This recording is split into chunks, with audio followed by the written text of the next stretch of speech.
This presentation is going to serve as an introduction for the Aurora Middle School Summer Athletic Development Program, which has traditionally been called summer weights. So that is probably the term that you're seeing out. It was on the flyer, it's information posted out on social media, but thought it might be helpful to kind of talk through exactly what does that look like for this upcoming summer in 2025. We've got about a week's left in registration for an opportunity for your child to come participate with us. And so wanted to take a few minutes here to share with you exactly what the program looks like so that you can make an informed and educated decision on whether or not you feel like it will be something that will be a really good fit for your child this summer. So, my name is Sarah Sutherland. I am the coach for the strength and conditioning program for Aurora Public Schools, and am really super excited about this direction that we're going to take kind of the overall programming for not only high school strength and conditioning, but also what we can start doing to work with our middle schoolers as well. So, the middle school program is designed to nurture students' enjoyment of sports while improving their fundamental athletic skills. Now, this is also important to keep in mind that even if your child is not currently an active participant or has not yet been an active participant in team sports, that is okay. It really is going to be focused on building just a general movement, athletic movement fundamentals, patterns, and honestly, even if they never become a team sports athlete, these are qualities that just help with general movement and with an end goal of having them be strong, healthy human beings that can be capable of doing whatever they want to in life. So, the focus is on that skill development, learning basic concepts. Whether you're not your official sports team or not, I am now treating kind of our strength and conditioning program as its own team. We're really kind of working on, you'll see the Husky Strength logo out there now, that this is, the goal is for this program to become its own team, that whether or not you choose to use all of these skills and strengths that you can go develop through this program this summer, if you then take it and apply it to a traditional team sport or not, it just helps all kids be able to move better in general. So, this is a team concept in that it is a team in and of itself. We are going to learn to be, cheer each other on during summer program. You have lots of areas in life that you're going to be a part of a team, even outside of athletics. So some of those skills will also be included, and introducing, students slash athletes in those key movements. We're going to start building a foundation for lifting techniques that we can continue to build upon in the future. I'm a huge fan of this pyramid. I will show it over and over and over again because you will see very quickly that the foundation is movement quality. I am very picky about movement quality. I'm very intense in the weight room. It is because the way we move matters, and it is very foundational with how we are able to then to go live life. 1 millisecond of not paying attention to something in the weight room when they get of age where they're maybe loading it can be something that will become a bother for them for life. And so I'm really picky about the rules in the weight room. I'm really intense about making sure that the kids are listening and paying attention, and if they're going to goof off, they're not going to be around. And honestly, most of this summer development program, there's probably not going to be a lot of time we're actually going to be in the weight room, because we are going to heavily spend our time out developing core movement patterns that can then translate to that eventually. But for right now, we'll be spending probably a ton of time outside, out on the football field. We're going to use some untraditional type modalities, if you will, like hula hoops, for example, that we're going to be hopping and we're going to be skipping, and we're going to be working on core development and joint stability and hip mobility and all kinds of stuff that is going to build this movement quality foundation. So it's going to be really important. So that kind of takes us into this next slide, which is the goals to introduce the students to basic athletic skills, improve their kinesthetic awareness, Middle school is a very awkward time where they are growing a lot. They are kind of taking a step back in some motor control of their new long limbs as they've been hitting growth spurts and growing, and just reestablishing this awareness, this mind body connection is really important in this stage of life. And so they're kind of relearning their bodies, they're rewiring. Coordination is not always there. We're having to kind of work through some new things. And that is a foundation for anything that comes in the future for a weight room. We have to be aware of what's going on with our body. We can't just be fumbling through movements if we're not paying attention to that mind muscle connection, that mind motor control. It's really super important. And then develop a fundamental strength and flexibility. Now, anytime I'm referring to strength in this middle school setting, that doesn't mean I'm letting them loose in the weight room. In fact, I have a tendency to, it's generally, or it can be referred to as like slow cooking your athletes. Um, Simmer them in like a crock pot. Like, we are going to go slow, slow, slow, slow, slow with micro progressions, because it will give them a chance to feel like they're maybe getting um, some advancements, but they're not going to get released to a barbell. Um, we have some weighted, we have PVC pipes that we'll work with body weight, we'll work with PVC pipes. There are some weighted, they're called body bars, that we're looking at getting for our weight room that give them a little bit, say like a 5 pound weight to what looks like a PVC pipe, for example, just so that you can picture something. Um, I'm a firm believer that our kids they've been growing up differently than we all did in just the way the world is. There's lack of free play for a variety of different reasons. And so we just really have to focus on rebuilding core strength from the middle of the body on out before we can start training any of the rest of them. So, kind of starting at that very foundational movement. Key principles is always, always, always form over intensity. If they are not getting form down correctly, they are not going to be allowed to load the weight. Period. End of story. It is not worth it. And it's not what's age appropriate. It's not what's developmentally appropriate. We have to make sure that their muscle patterns, their movement patterns, everything is of highest of quality before we choose to load it with any external weight. We will use those appropriate weight loads based on their individual abilities. Kids are going to progress in middle school as they do in high school at a variety of different speeds. And so just making sure that everything is going to be weight appropriate. Just because their best friend is getting to maybe start using a PVC pipe, but they're still doing body weight stuff, then that's maybe what they're going to have to do for now. Same thing if they get ready to progress to a body bar. It is not going to be a one size fits all. It's a very individual approach, and it's only going to be when that individual child is ready for that next step will they be allowed to do so. We're going to progress super gradually, so that's slow cooking. Just letting things kind of simmer, doing things over and over and over again. We are what we repeatedly do, and I know we are now wired as a complete society to want things faster, right? I mean, think back to our days, how long it used to take us to get connected to the internet. We had to sit at a computer that was attached to a wall, and we had to hear that horrible dial-up sound, and we had to wait for the internet to connect, and we had to wait for pages to load. And, it is not that anymore. We are wired for much faster, immediate gratification in a variety of different ways in our life. And the weight room can be no different. Everyone wants to move through things faster. They'll see older kids doing things differently, but the reality of the situation is it's not age appropriate. They are not ready for it.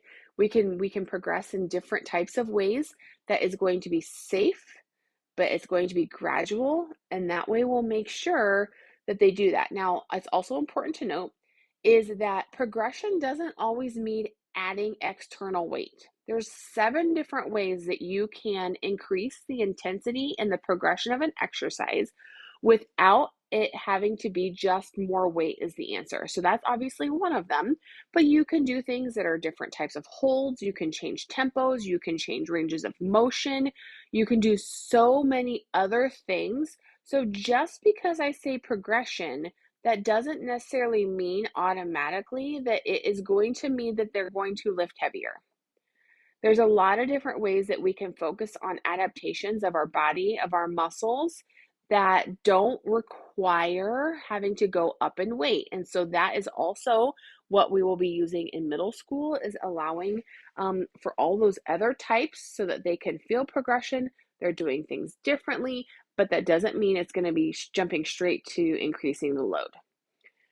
Technique, they are performed completely controlled, deliberate movements. There is a heavy emphasis on having the kids understand what does it mean to have a neutral spine. Believe it or not, all the time we spend on computers, on devices, on phones, on iPads, it rolls our shoulders forward.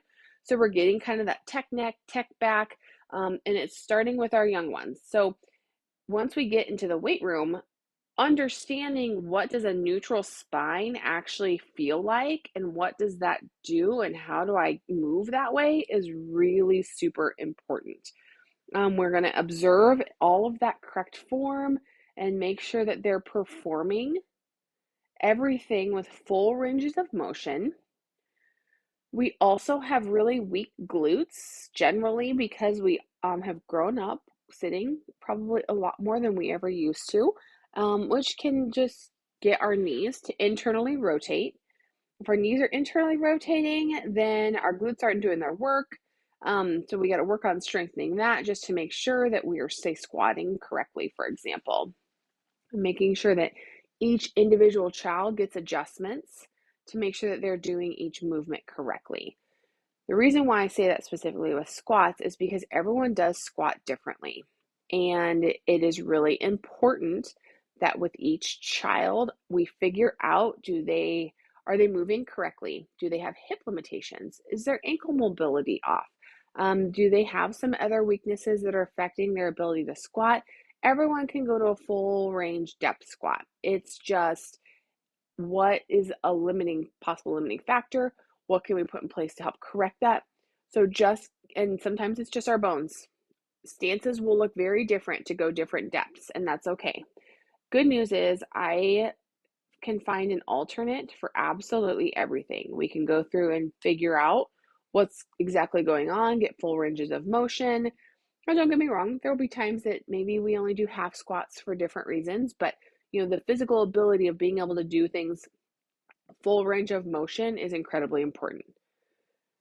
Why do we want to have kids training?